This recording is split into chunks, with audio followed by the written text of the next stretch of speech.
Hello, my name is Jonathan Way. I reside in Tampa, Florida, and the purpose of this iReport tonight is to request immediate federal funding for Zika vaccine research as well as Zika treatment.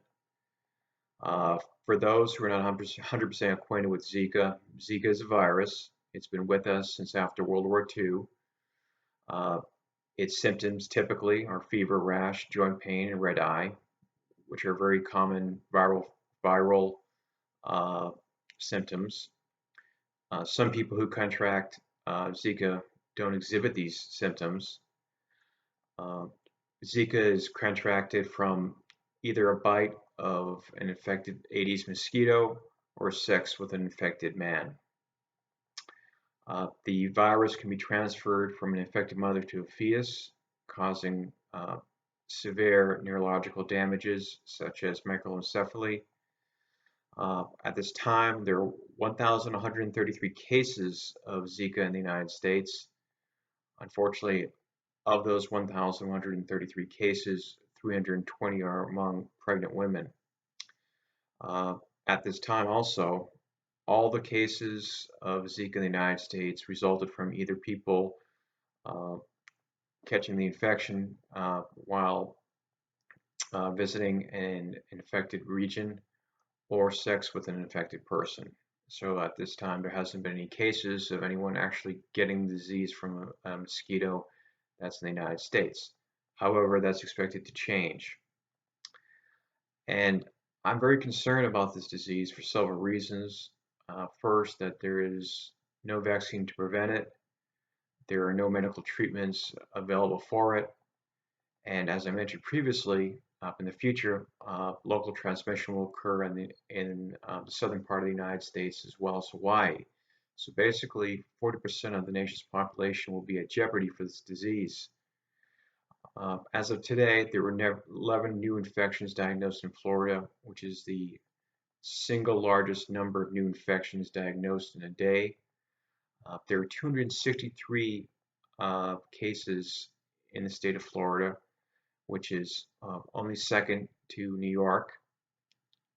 And the only reason why New York is more is because more of its, or it just happens to have more people who visited areas uh, where this disease is rampant.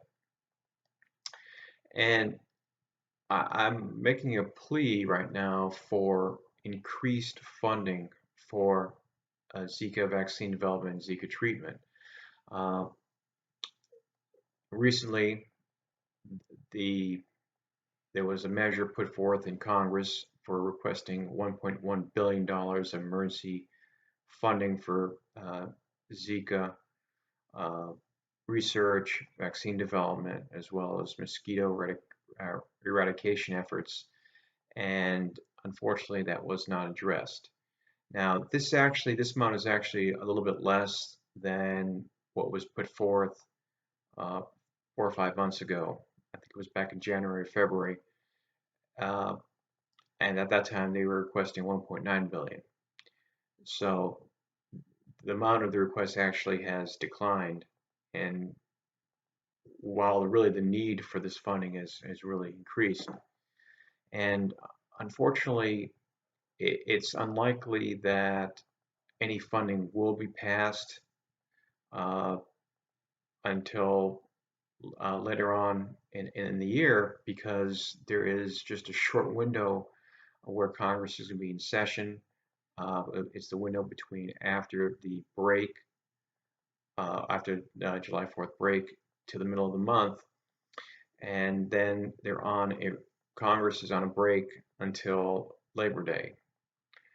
And this is unfortunate because by the time they take up this issue again, the mosquito season will have passed.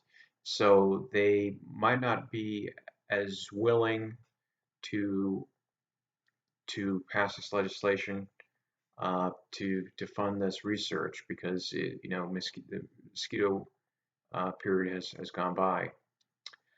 In my state, the governor has issued an executive order uh, spending an additional $26.2 million to respond to Zika and to prevent it. And this is a good step in the right direction, but probably it's really not enough, especially in a large state like Florida. So just to surmise, the purpose of this iReport is to desperately urge viewers to lobby their Congress people, as well as their local and state representatives, to fund uh, Zika research, and as well as mosquito eradication efforts, because mosquito eradication efforts are not universal throughout the country, and we need to start now on trying to stop this mosquito from spreading.